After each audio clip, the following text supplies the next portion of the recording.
Okay, this is lesson 4. In lesson 4, we're going to be looking at this representations of equations and inequalities. So we're not really doing anything new here. We do have this unit rate of change, this vocabulary that we need to make sure we understand. And at the beginning here, we're just kind of reviewing set notation. Set notation is this kind of funny looking symbol right here. And I say, these are the numbers that work. These are the numbers that are going to be true. For all the values of x is greater than 6, in this, the set notation, what values are greater than 6?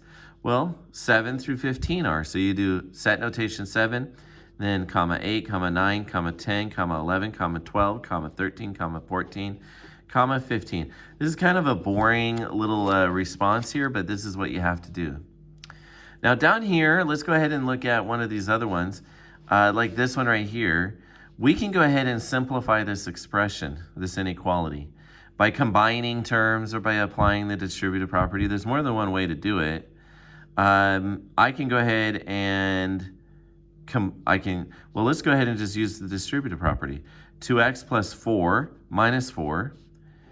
And look at that, I have a 0 pair right there. And I'm not even solving yet. I'm just rewriting this in the simplest form.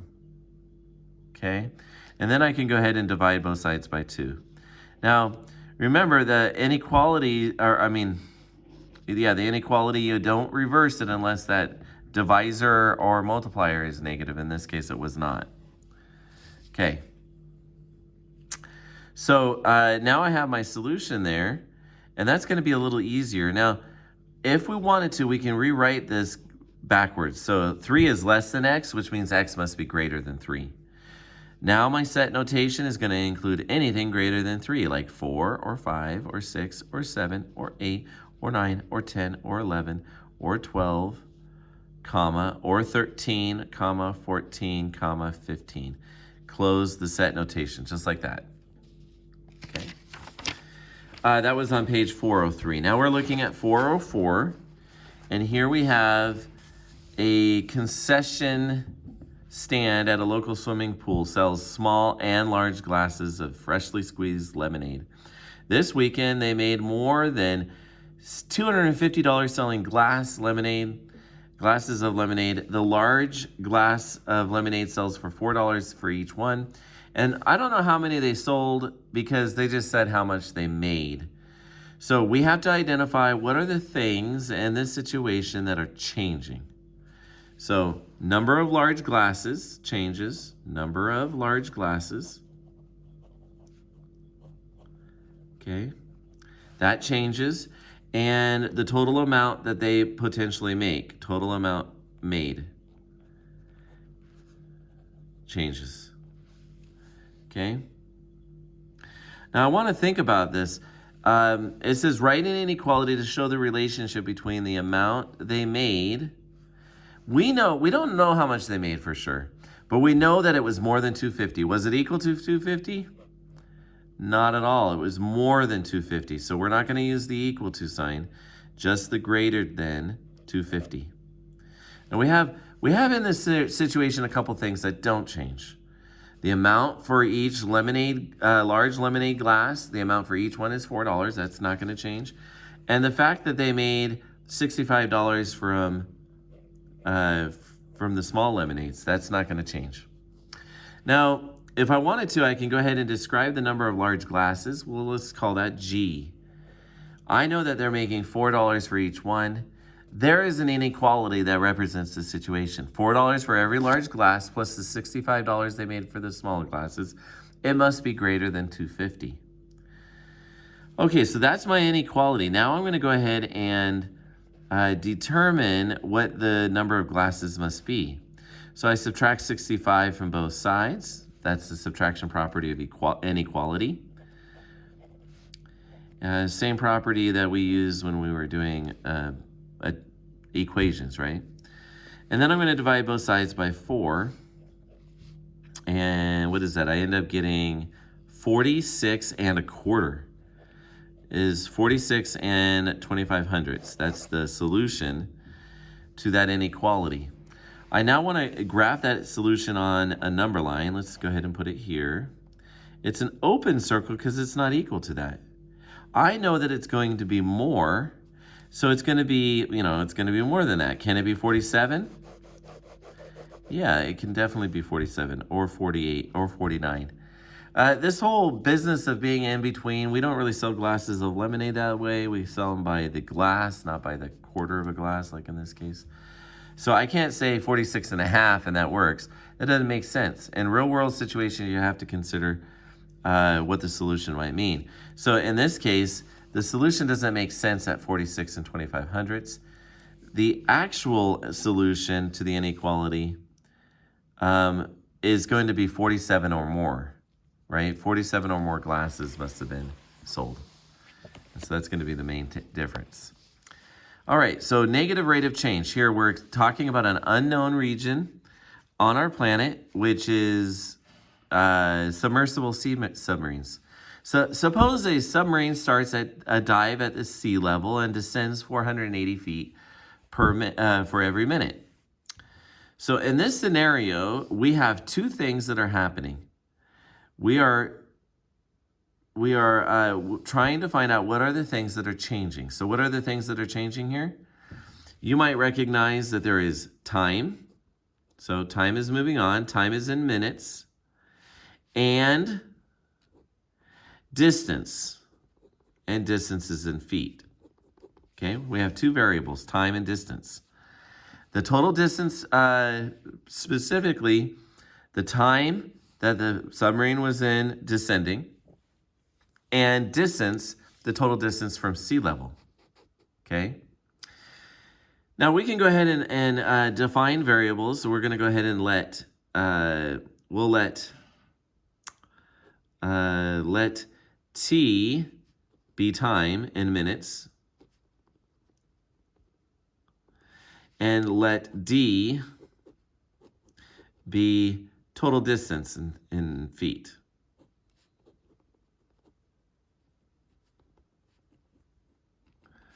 Okay? So we know that the total distance that was traveled, the distance traveled, that it's going to be, we don't know how much for sure, because it just really depends. So what do we know? We know that for every minute, it's going to descend 480 feet. So how far it travels actually depends. It's dependent. And the time it is the number of minutes, T, is independent. Because how far it travels, it depends on how much time. And for every single minute, it's 480 feet descending. That's why it's negative. Now, when you're doing this in Mathia, you're going to have a similar situation. It's going to look very similar. You're going to go quantities. You have time and distance. The units of measure is going to be minutes and feet. And then we're going to have our expressions. Well, we are going to just use our variable for time, and our expression for the distance traveled, it really just depends on how many minutes, but it's 480 feet descending. So we're at sea level at 0. We go to negative 480 at 1 minute. When it's 2 minutes, it's negative 960. When it's 3 minutes, let's see, that's going to be 1540. Does that sound right? I feel like that's going to be right, but maybe it's not. Let's see. 480, it's 1440. There we go. I added too much. And then add another 480 to that, and I end up getting, what is that going to end up being? 18, 19, 20? And so on. I'm getting a little tired, so it's getting hard to do that kind of quick little thinking in my head. I'm trying to be quick about this, but this ends up being 2,400 feet, and of course that's got to be 29. That can't be right. Yeah, right? So it's 480 every time, and yeah, it's going to be 28. 80. Yeah, there we go. I think that's actually right. So if you turn the page, this is on page 405. If you turn the page, you'll notice that the graph is already done for you, and you can kind of see that what I put on there actually matches what the graph says. Now, it says here, the unit rate of change describes the amount that the dependent variable changes for every 1 unit of the independent variable. Now, in this scenario, we have a situation where it goes through the origin and it is a straight line. It's a linear relationship. We call that a proportional relationship. When something is proportional, the unit rate of change is the constant of proportionality, but you must include the units that you're describing. So in this case, it is descending negative 480 feet for every 1 minute. So that, notice that negative 480, that is the constant of proportionality. The unit rate of change is 480 feet for every minute. So it says, consider all the possible values for the time and depth. Do you think all the possible values of, well, the thing is, there can be so many possible values, right? So you have to use an inequality to describe them all.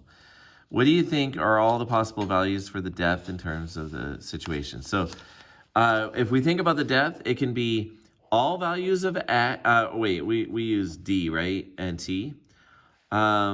So the depth is D, the distance from the surface. It's all values of less than or equal to 0, right? Look at your table of values on the previous page, and you see that it's all the values that are 0 and below. And if you look at the other one, it says, what are all the possible values for time? Well, time can be T. It can be anything greater than or equal to 0. Like time could be 0. It hasn't moved yet. It could be anything above 0. If you look at your table, you notice about each depth value in relation to the one before. If you look at that, you'll notice, and this is true in all linear relationships, you'll be able to see a relationship of a change between 1 to the next. Whenever I go down by 1, every time I go by 1, this goes by negative 480 every time. Now, if I were to go by something else, if I were to go ahead and skip and go to 12, you'll notice that this also skips, and it's going to be at whatever it is for every 1 times 480. So you'll notice that there's a pattern there. And then it asks you to do some other stuff. We're going to go ahead and skip that because I want to focus, and I don't want the video to be too long, and I want to focus on a couple things here. Here's another one which has a submarine, but this time the submarine's already... it's already at a depth of 3,300 feet. This is on page 408. So we know we have the units of measure is going to be minutes, and it's going to be feet.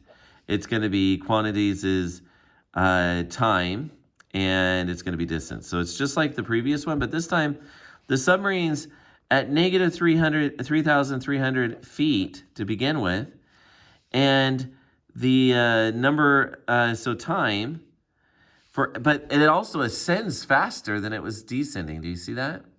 So I'm actually, and this is a positive number. So you can write, there's a couple ways you can write this, 650 feet for every minute, but you have to consider that fact that you were already down there. So I could have written that expression as, I'm down here, and I'm adding 600 feet per minute. Okay, either of those would be correct. It's just the commutative property says I can move that around. Okay, so we have the independent and dependent variable. This is always going to be the dependent. Okay, and this is always the independent. So when we talk about these variables, the D is going to be D is equal to T. So this is independent here. That's independent, or no, this is dependent, excuse me, and this is independent. See that? For the equation, I know I shouldn't have written the equation right above the table, but the table, it's independent on the left, dependent on the right, always. When I graph this independent is on the x-axis and dependent is on the y-axis. Got it? Make sure you always remember that. Dependent means it depends. I can't tell you the answer. What is the depth of the submarine? You got to tell me how many minutes it's been since you started, right? That's the thing. So if you're here, you just go up and it's 6,500 feet or 650 feet closer to the surface. So it's negative 2,000.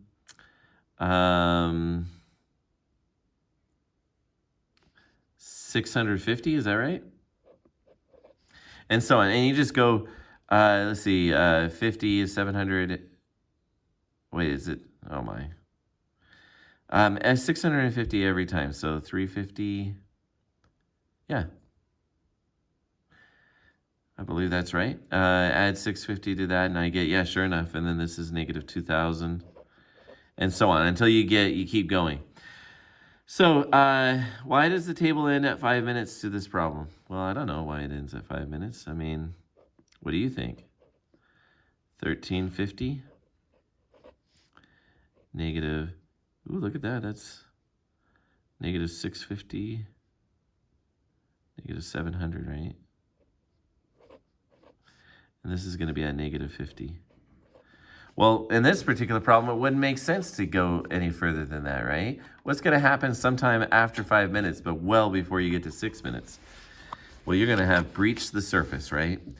Well, there's some additional things we can do here. We can figure out how far this is going. How deep would the submarine be after descending for 2.5 minutes, 90 seconds, 45 seconds?